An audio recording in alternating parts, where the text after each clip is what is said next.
তা এখন কি এই উচ্ছে কাটছো? এই উচ্ছে কে খায়? উচ্ছে রান্না করছো? উচ্চগুনি ফেলে দেবো, বাবা এনেছে এই যে কতগুনি উচ্ছে, এগুলি কি একটু করবো বন্ধুরা, কি বলে, একটু নুন দিয়ে গরম জলে ভাপিয়ে নেবো, তাহলে নিয়ে কি আর তেতো চলে যাবে? তেঁতুলটা না, খাটটা কেটে যাবে, খাটটা কেটে যাবে, আর তারপর লাল লাল করে মচমচে করে ভেজে নেবো। এই হচ্ছে এ। আর তোমাদেরকে কি বলবো, ভালো কিছু তোমাদের সব কিছু শেয়ার করতে পারিনি, আর করতে পারিনি, আমাকে অর্চনা করো তোমরা।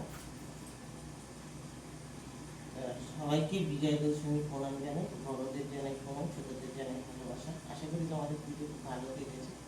আর আমার এইটুকুনি কি কেটেছে, তোমাদের সাথে যেটুকুনি পেরেছি আমি শেয়ার করেছি, এর বেশি কিছু পারিনি করতে, বুঝেছো? তো এইটুকুনি ভালোবাসা দিয়ে এখন আমি রান্না করি, চলো।